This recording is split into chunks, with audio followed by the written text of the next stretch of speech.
pessoal, hoje é quarta-feira, então é dia de Você Conhece. E hoje a gente vai falar de um peixe super popular e conhecido, mas tem muita curiosidade para vocês verem.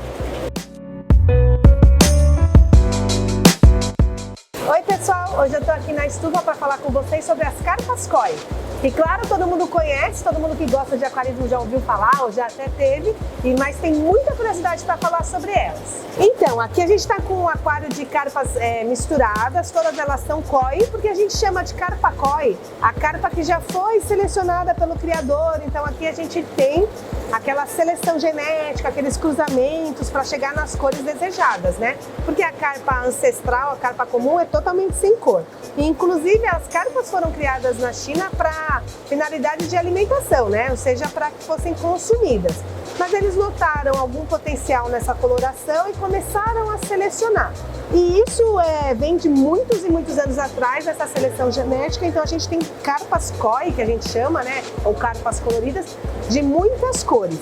É interessante a gente saber que a seleção das cores é feita para a gente observar as carpas de cima. Então, normalmente, o padrão das cores, a gente vai verificar se ele acontece naquele espécime olhando de cima. Isso porque a gente pensa em criar as carpas sempre em lagos ornamentais, né? Originalmente, as carpas são do Japão e são muito antigas, lá de 1600, né? Elas conseguem sobreviver, serem criadas, mantidas, né, numa faixa de pH ampla de 7 até 8.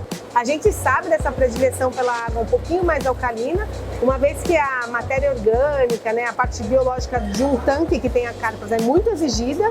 E se a gente não trabalhar com uma reserva alcalina alta e com uma boa qualidade de filtragem, a gente vai ver o pH despencar nos tanques de carpa, né? As carpas koi são onívoras, né? Então a alimentação delas é muito variada, então as rações seguem esse padrão.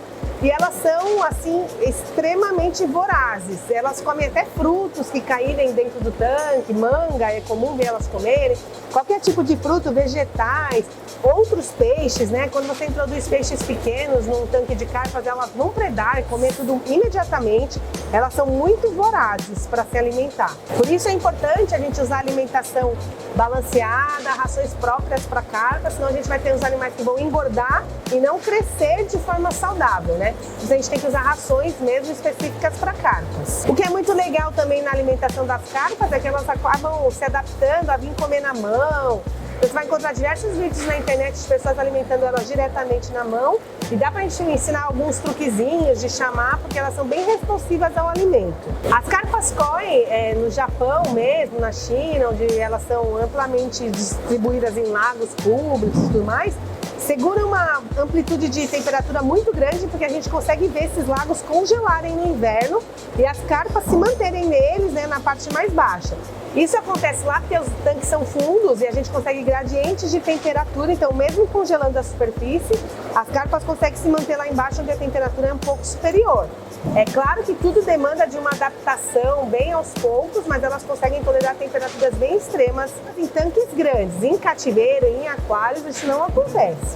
Inclusive, a gente não recomenda a criação de carpas em aquários, né? Porque elas são animais que são de um espaço grande, de muita água, então dificilmente a gente vai conseguir ter um aquário com a proporção que a gente precisa para manter muitas carpas. O ideal é sempre tanque, né? Até porque, como eu disse, a coloração é feita para se observar os animais de cima. Pensando nas colorações, existem uma série de carpas no mercado. Aqui elas são muito jovens e a gente não consegue selecionar ainda, mas o padrão da coloração é muito bem marcado. Então a gente vai ter as carpas beco, que são brancas e pretas, as shoas, que vão ter branco, preto e vermelho, a corraco, que é só branca e vermelha, a gente tem aquela que tem só uma bolinha vermelha na cabeça. Então é uma série de colorações que foram selecionadas na criação dela. No Japão, a carpa ainda tem um significado muito diferente. A longevidade da carpa está relacionada diretamente à sorte do proprietário. Então eles acreditam que quanto mais você conseguir manter uma carpa, e elas podem chegar até 50 anos, existem recordes, né? Foram marcados de animais que chegaram até 50 anos, e isso acontece porque eles acreditam que a sorte do proprietário está relacionada a essa longevidade. Então, quanto mais longeva for a vida de uma carpa, por isso eles vão cuidar muito bem, né?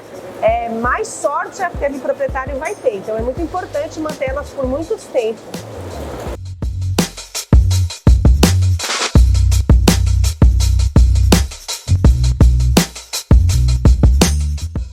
é isso, pessoal. Hoje eu falei das carpas que todo mundo conhece, mas eu trouxe algumas curiosidades que talvez vocês não conheciam. Se vocês querem saber mais, se vocês têm carpas aí, comenta aqui, manda as fotos pra gente compartilhar. Continue seguindo e até a próxima!